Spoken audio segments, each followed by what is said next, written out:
শেখ হাসিনা পালিয়ে গেছে, শেখ হাসিনা নাই, শেখ হাসিনা চলে গেছে, শেখ হাসিনা পালায় না।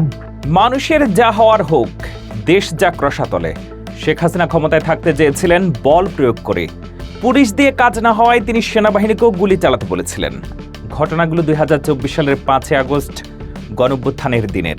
ক্ষমতার নেশায় অন্ধ হওয়া হাসিনার সে সময়টা ছিল ভীষণ নাটকীয়। সবাই পদত্যাগ করতে বললেও তিনি গণভবন ছাড়তে রাজি ছিলেন না। কি হয়েছিল ওই সময়টায়, বিস্তারিত জানতে ভিডিওটি শেষ পর্যন্ত দেখুন। তখন খালেদা জিয়া বলেছিল, পাগল আর শিশু ছাড়া কেউ নিরপেক্ষ নাই।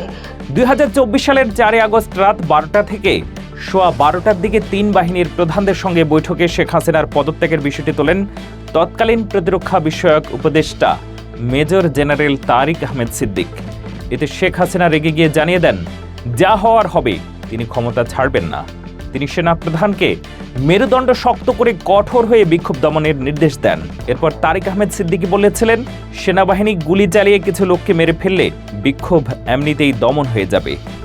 ওই সময় তারিক আহমেদ সিদ্দিকী বিমান বাহিনীকে হেলিকপ্টার থেকে গুলি চালানোর কথা বলেন। তবে এটা শুনে বিমান বাহিনীর প্রধান ভীষণ রেগে যান। শেখ হাসিনার উদ্দেশ্যে বিমান বাহিনীর প্রধান বলেন, তিনি আপনাকে ডুবিয়েছে এবং আরও ডুবাবে। আন্তর্জাতিক অপরাধ ট্রাইব্যুনালের শুনানিতে এইসব তথ্য জানিয়েছেন chief prosecutor Mohammad Tajul Islam. Chief prosecutor বলেছেন, কঠোর অবস্থানে থাকার জন্য শেখ হাসিনাকে 4 আগস্ট রাতে পরামর্শ দিয়েছিলেন গ্যাং অফ 4।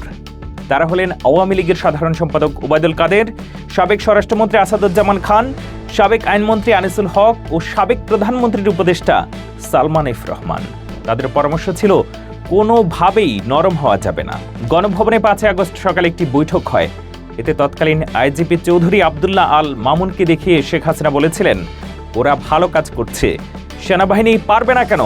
তখন আইজিপি বলেন, পরিস্থিতি যে পর্যায়ে গেছে তাতে পুলিশের পক্ষেও আর বেশি সময় এমন কঠোর অবস্থান ধরে রাখা সম্ভব না, ফোর্স টায়ার্ড হয়ে গেছে। এরপর সামরিক কর্মকর্তারা শেখ হাসিনাকে ক্ষমতা ছেড়ে দেওয়ার পরামর্শ দেন। ওই বৈঠকের এক পর্যায়ে শেখ হাসিনা রেগে যান এবং বলেন, তাহলে তোমরা আমাকে গুলি করে মেরে ফেলো এবং গণভবনে কবর দিয়ে দাও। ওই বৈঠক থেকে সামরিক কর্মকর্তারা শেখ হাসিনাকে গণভবনে অন্য একটি কক্ষে নিয়ে যান। ওই কক্ষে শেখ হাসিনার কাছে সামগ্রিক পরিস্থিতি ব্যাখ্যা করা হয় এবং তাকে পদত্যাগ করতে আবার অনুরোধ করেন সামরিক কর্মকর্তারা। তারা বলেন, সময় দ্রুত ফুরিয়ে যাচ্ছে। বৈষম্য বিরোধী ছাত্রদের ডাকে লং মার্চ টু ঢাকা কর্মসূচির কারণে গণভবন অভিমুখে ঢাকার চারপাশ থেকে মিছিল আসছে, কিন্তু শেখ হাসিনা তখনও পদত্যাগের সিদ্ধান্ত নেননি। এক পর্যায়ে শেখ হাসিনাকে ছোট বোন শেখ রেহানা বোঝানোর চেষ্টা করেন। শেখ রেহানা এক পর্যায়ে শেখ হাসিনার পা জড়িয়ে ধরেন, কিন্তু শেখ হাসিনা তাতেও পদত্যাগে রাজি হচ্ছিলেন না। গণঅভ্যুত্থানের পরে ফেসবুকে সাইমা ওয়াজেদ পুতুল একটি পোস্টে লিখেছিলেন, বারবার শেখ রেহানা চলে যেতে বলেছিলেন শেখ হাসিনাকে। হাসিনা বলেছিলেন, তুই চলে যা, আমি আর্মিদের বলে দিয়েছি আমাকে মেরে ফেলার পর যেন আমার বাবার কোলে আমাকে শুইয়ে দেয়। কিন্তু রেহানা প্রতিবারই অঝরে কাঁদছিলেন। আরসাফ জানিয়ে দেন, শেখ হাসিনাকে রেখে তিনি যাবেন না, কারণ রেহানা জানতেন হাসিনাকে রেখে যাওয়া মানে এটাই বড় বোনের সাথে তার জীবনের শেষ দেখা হবে। রেহানা পরিবারের সবাইকে হারিয়েছেন, বড় বোন ছাড়া আর কেউ নেই তার। পরে শেখ হাসিনার ছেলে সজীব ওয়াজেদ জয়ের সঙ্গে কথা বলেন শীর্ষ সামরিক কর্মকর্তারা। জয়কে সামরিক কর্মকর্তারা বলেন, প্রাণে বাঁচাতে হলে তার মায়ের পদত্যাগ করা ছাড়া কোনো উপায় নেই। সময় গুরুত্বপূর্ণ, তাই এখনই এই বিষয়ে সিদ্ধান্ত নিতে হবে। পরিস্থিতি বুঝতে পেরে শেখ হাসিনার সঙ্গে কথা বলেন জয় এবং তার কথার ক্ষমতা ছাড়ার সিদ্ধান্ত নেন শেখ হাসিনা। তারপর শেখ হাসিনা বাংলাদেশে নিজের কর্মীদের নিরাপত্তা নিশ্চিতের জন্য সেনাবাহিনীর কাছে 2 দিন সময় চান, কিন্তু সেনাবাহিনী তাকে মাত্র 45 মিনিট সময় দেন। যাবার আগে একবার ধানমন্ডি 32-এর বাসভবন এবং টুঙ্গিপাড়ায় তার বাবার কবর দেখতে যেতে চেয়েছিলেন শেখ হাসিনা, কিন্তু সেনাবাহিনী তাকে সেটি থেকেও বিরত রাখে। চিফ প্রসিকিউটর বলেছেন, শেখ হাসিনা একটি ভাষণ রেকর্ড করে সেটা প্রচার করতে চেয়েছিল, তবে সামরিক কর্মকর্তারা তাতে অপারগতা প্রকাশ করেন। সময় সংকটের কারণে শেখ হাসিনাকে গোছানোর জন্য 45 মিনিট সময় দেওয়া হয়, কারণ গণভবনের দিকে লাখো লাখো ছাত্র জনতার মিছিল আসছিল। 5 আগস্ট বেলা 11টায় আইএসপিআর থেকে বিটিভির মহাপরিচালককে জানানো হয়, সেনাপ্রধান বেলা 2টায় জাতির উদ্দেশ্যে বক্তব্য দেবেন। অবশ্য সেনাপ্রধান বক্তব্য দেন বিকেল 4টায়। সেনাপ্রধানের বক্তব্যের আগে শেখ হাসিনা দেশ ছেড়ে ভারতে পালিয়ে যান। শেখ হাসিনাকে বহনকারী বিমান বাহিনীর উড়োজাহাজটি ঢাকা ছাড়ার সময় একটি প্রশিক্ষণ ফ্লাইট হিসেবে উড্ডয়ন করে এবং এর ফ্লাইট পথ ও অবস্থান অন্যদের না জানাতে ট্রান্সপন্ডার বন্ধ করে দেওয়া হয়। আর এভাবেই শেখ হাসিনার দীর্ঘ 16 বছরের শাসনের অবসান ঘটে। নাম প্রকাশে অনিচ্ছুক সামরিক বাহিনীর একজন ঊর্ধ্বতন কর্মকর্তা বিবিসি বাংলাকে বলেছিলেন, শেখ হাসিনা কখন পদত্যাগপত্রে স্বাক্ষর করেছেন এবং কখন হেলিকপ্টারে উঠেছেন সেটি কেবলমাত্র জানতেন special security force, president guard regiment এবং সেনা সদরের কিছু ঊর্ধ্বতন সামরিক কর্মকর্তা। পুরো বিষয়টি করা হয়েছিল বেশ গোপনে। পরে ইন্ডিয়া টুডের এক খবরে বলা হয়, শেখ হাসিনা নয়াদিল্লির কাছে গাজিয়াবাদে ভারতীয় সেনাবাহিনীর হিন্দন বিমান ঘাঁটিতে অবতরণ করেন। সে সময় ভারতের সেনাবাহিনীর এক কর্মকর্তা তাকে স্বাগত জানান। সেখান থেকে তিনি লন্ডনে যেতে পারেন বলে জানা গিয়েছিল।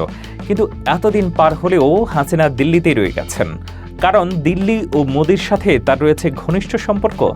ঠিক এ কারণেই দেশের মানুষ আওয়ামী বিরোধিতা করেছে, শেখ হাসিনার বিরোধিতা করেছে। পিন্ডির গোলামির জিঞ্জির ছিন্ন করেছে দিল্লির দাসত্ব করার জন্য নয়। মাওলানা ভাসানীর রেখে যাওয়া এই কথাটি এখন কোটি কোটি বাংলাদেশিদের প্রাণের কথা। স্বাধীন সার্বভৌম এই বাংলাদেশে নানা সময়ে ভারতের অযাচিত হস্তক্ষেপে সবাই বিরক্ত আর ক্ষুব্ধ। এদেশের বেশিরভাগ মানুষই ভারতকে প্রকৃত বন্ধুর থেকে একটি আধিপত্য বিস্তারকারী শক্তি হিসেবে দেখেছে, চিনেছে। স্বাধীনতার পর এই অবস্থা ছিল। তার 50 বছর পেরিয়ে সেই ধারণা আরও প্রকট হয়েছে। এটা আরও বাড়িয়ে দিয়েছিল শেখ হাসিনার নানা কর্মকাণ্ড। শেখ হাসিনা ক্ষমতায় থাকাকালে বলেছিলেন, ভারতকে যা দিয়েছি তা তারা আজীবন মনে রাখবে। নিজের ক্ষমতা টিকিয়ে রাখতে হাসিনা দেশ বিক্রি করতেও দ্বিধাবোধ করতেন না। আওয়ামী লীগের সময় ভারতের সাথে এমন কিছু চুক্তি হয়েছিল যেগুলো আক্ষরিক অর্থেই দেশ বিক্রির শামিল। আর তাই আওয়ামী লীগ সরকারের পতন যেন ভারতের জন্য কাল হয়ে দাঁড়িয়েছে। ভারতের উচ্চপদস্থ মন্ত্রী থেকে শুরু করে গণমাধ্যম এবং সাধারণ জনগণ সবাই এখন অস্থির সময় পার করছেন। সবকিছুর শুরুটা হয়েছিল হাসিনার পতনের মধ্য দিয়ে। হাসিনা নিজেও হয়তো ভাবেননি এত কিছু হয়ে যাবে, কারণ ভোটারবিহীন নির্বাচনে জয়ী হয়ে 2024 সালের 11ই জানুয়ারি চতুর্থবারের মতো প্রধানমন্ত্রীর মসনদে বসেছিলেন তিনি। অথচ কিছু মাস পরেই তাকে গদি ছাড়তে হয়। এর আগে 1996 সালের 7ম জাতীয় সংসদে নির্বাচনের মাধ্যমে তিনি প্রধানমন্ত্রী হিসেবে দায়িত্ব পালন করেন। 2001 সালের নির্বাচনে ভোটে বিএনপি জয়ী হলে আওয়ামী লীগ বিরোধী দলে যায়। তখন সংসদে বিরোধী দলীয় নেত্রী হন শেখ হাসিনা। এরপর তত্ত্বাবধায়ক সরকারের অধীনে 2008 সালে 9ম জাতীয় সংসদে নির্বাচনের মাধ্যমে জয়ী হয়ে প্রধানমন্ত্রী হন শেখ হাসিনা। 5 বছর পর 2014 সালে একতরফা নির্বাচন করেন। তাতে বিনা প্রতিদ্বন্দ্বিতায় 153 জন সংসদ সদস্য হন। ওই নির্বাচনে বিরোধী দলগুলো অংশ নেয়নি। শেখ হাসিনা এবং তার জোট সঙ্গীরা মিলে সরকার গঠন করেন। 2018 সালে বিতর্কিত একাদশ জাতীয় সংসদ নির্বাচনের মধ্য দিয়ে তিনি আবারও প্রধানমন্ত্রী হন। আগের রাতে ব্যালটে সিল মারার ব্যাপক অভিযোগের কারণে ওই নির্বাচন রাতের ভোট নামে পরিচিতি পায়।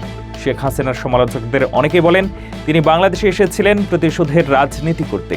কেউ কেউ বলেন 1975 সালে নিজের পরিবারের করুণ অবস্থার জন্য তিনি বাংলাদেশের মানুষকেই শত্রু বলে মনে করতেন।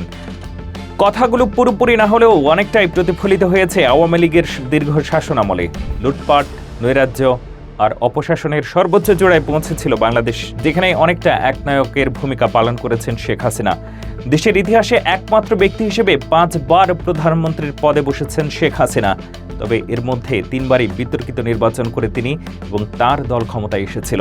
তাই তাকে ক্ষমতা থেকে নামাতে গণঅভ্যুত্থানটা ছিল আকাঙ্ক্ষিত। আর সেটা যে 2024 সালেই হয়ে যাবে, এটা অনেকের কল্পনার বাইরে ছিল।